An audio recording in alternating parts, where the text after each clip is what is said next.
and today actually I will be talking about longevity and how to slow down aging and how to improve also quality of your life. We are programmed to live 120 years, and it's just the lifestyle, the things that we are eating, things we are doing, and sometimes also like the stress and the toxins from our environment that shorten our lifespan. So I want to like to show you one interesting thing. Next one. Okay, so that's the study that was done in 2015, and it was shown that over 95% of the world's population already had health problems. And like nowadays, especially like in the last 20 years, the rate of chronic diseases like cancer, diabetes, Alzheimer, and also cardiovascular diseases are like rising at like terrifying rate.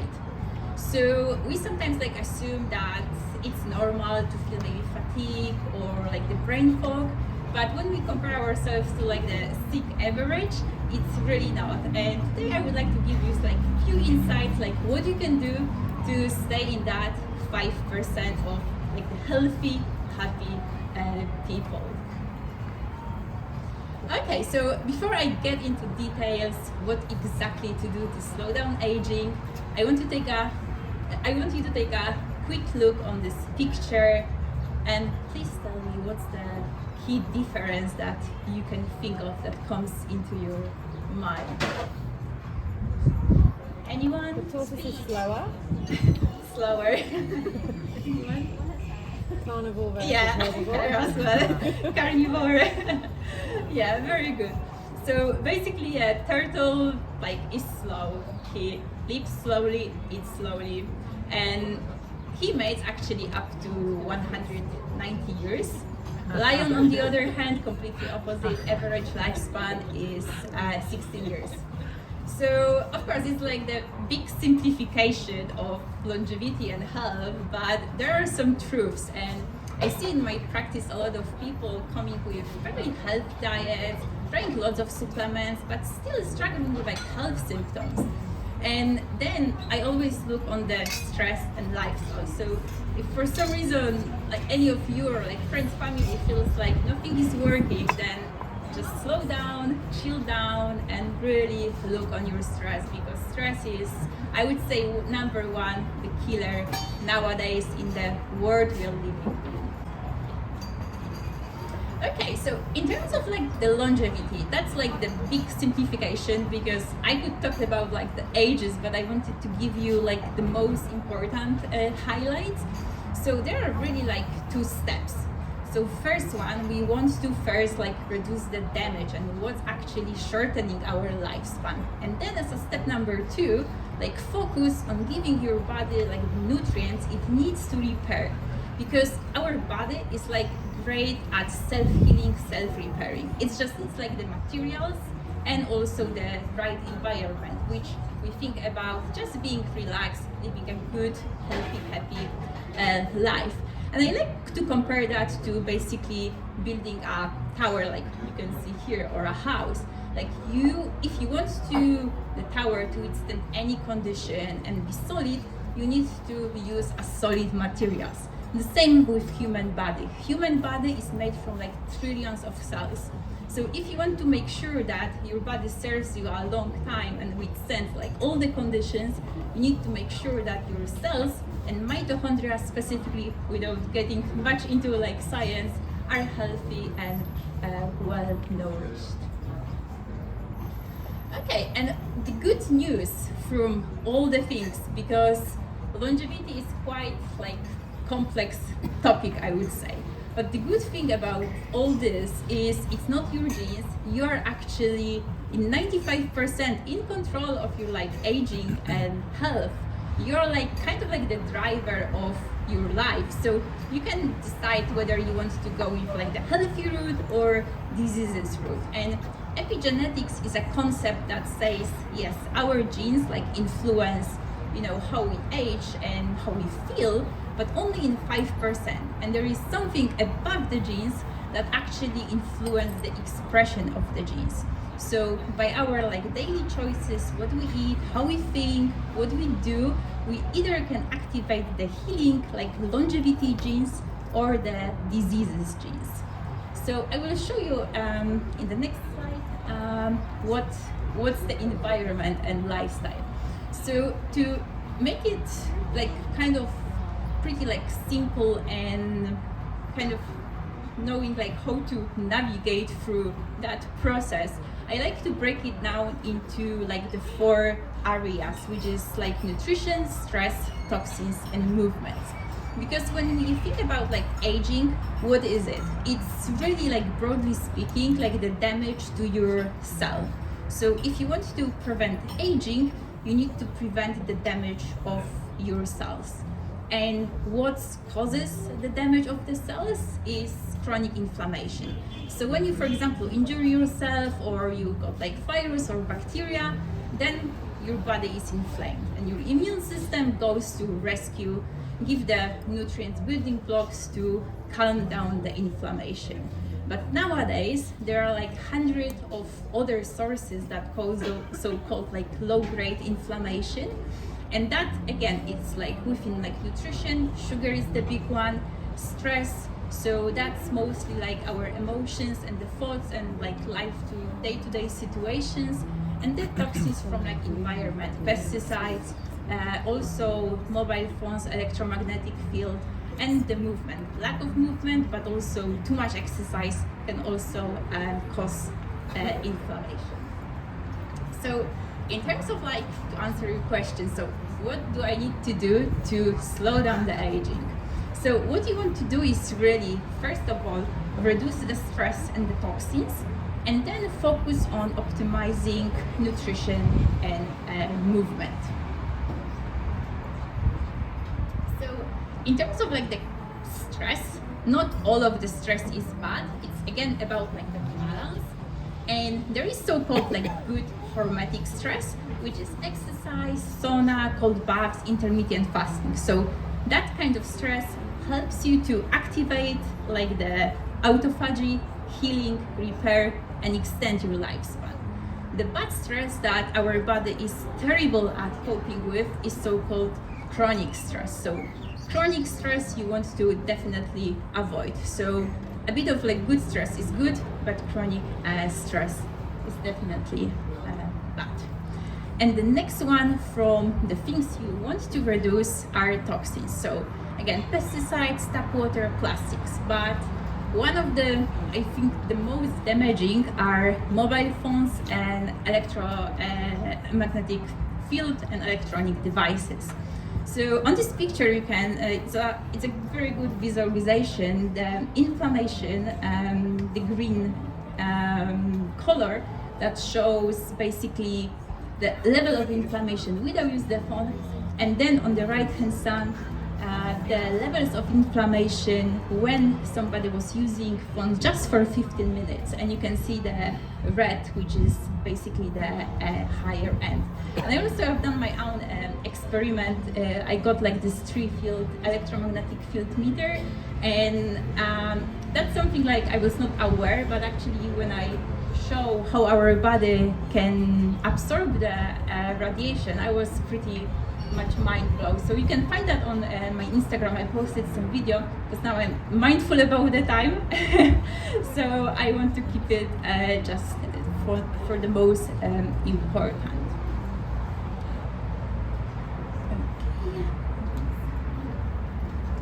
And then exercise. I'm like one of, I would say, my favorite topics. So lack of exercise, of course, is bad, but if we exercise too much, it's also bad.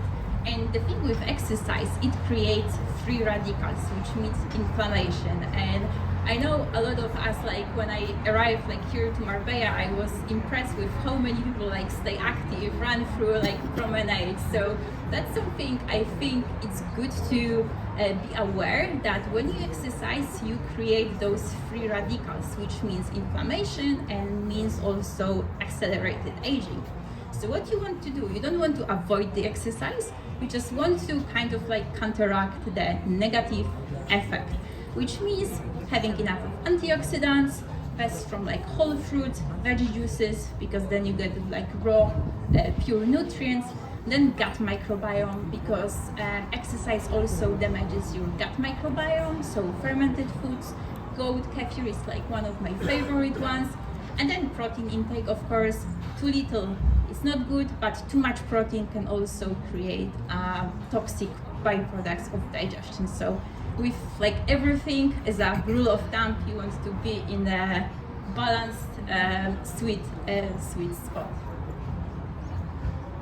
And in terms of like nutrition, it's pretty like broad topic, but what's the most important? Keep it like low sugar, because sugar is number one in terms of like inflammation, and even like Alzheimer is linked with high insulin and high sugar consumption. And I'm pretty much like against like dieting as a solution to live a life, because the diet can help us with certain conditions or like symptoms, but long term, like any of the extreme diet can deplete us from nutrients. So in terms of like to give you, okay, so what can I eat to, you know, like slow down my aging, extend my lifespan? So I picked like 3 superfoods that I like the most, which are like broccoli sprouts, pomegranate, and goat kefir, because those like packed with antioxidants, which help you basically calm down the inflammation and extend your lifespan. Okay. So in terms of like the nutrition, what is like very interesting, sometimes you may be, for example, lacking just one nutrient, because when we say eat well, it's very broad, right? So we all like try to be healthy, eat better. But sometimes what happens, we are just missing one single nutrient, and then the whole process of oxidative stress, inflammation starts. And one of the processes that are the most important in terms of like repair are detoxification. So for example, if you're just lacking one vitamin, say B6 vitamin, then your detoxification is impaired with more toxin, again, higher inflammation and higher aging rate. So I've done like on myself in my late 20s this kind of like nutrition test, because I was like obsessed with optimizing everything, and the results actually blew me away because what came up, actually high oxidative stress and like poor mitochondrial function. And I was like, why? Because I'm like eating well, exercising, and where this is coming from. And what turned out when I actually started analyzing things, I was eating well, but I was not getting enough of the nutrients in relation to intensity of my exercise, because that time I was actually exercising like crazy, and also in relation to my overall stress. That time I was working long hours in my finance job, so that also created additional stress. So that's something I think if you're really like looking for what else I can do to make sure my body is on a good path to good long life, it's really helpful, because that's something you cannot tell just from saying eating well. So in terms of like the biohacking trends, that's like additional, I would say, step to what else you can do to like improve your longevity. And there are like few, I would say, trends nowadays. So NMA and NAD are like one of the like key supplements. So that's something that helps you like regenerate the cell and slow down the aging. There is a bit of like it sounds amazing, but there is one thing that I think women especially should be aware of, because NMA and NAD also increase like the estrogen. So of course, like women, we need estrogen, but also not too much. So that's something again like has benefit, but something like to be mindful. And then I highlighted like my favorite one, which is like infrared sauna and pulsato device, because those are like, I would say, been on the like market for a long time, so they are like the safe. With everything else, we don't really like know the full benefits, because it's fairly new, so we don't know the full effect in 100 years or like 150 years. So if you want to stay like on the safe side, infrared sauna is really great in terms of like slowing down aging, regeneration and detoxification. And then Pusetto device, which is like fairly new device that basically you put around your neck and it stimulates your vagus nerve, your relaxing nerve. And again, looking back on the key factors of inflammation, stress is one of the big ones. So this kind of device is kind of little nudge into your nervous system to calm down and build that stress resilience. Okay, so that's pretty much it. I could like talk about that, but I'm mindful. I think I overrun already, right? So you can also find me on Instagram and YouTube, and from other things, if you would like to do a bit of optimizing in terms of health, I'm organizing actually starting from this Monday free sugar detox challenge. So if you'd like to sign up, you can find all the details on my page. So thank you. Thank you very much, Sandra. Thank you. It was fantastic, really interesting. Thank you very much. Okay, so just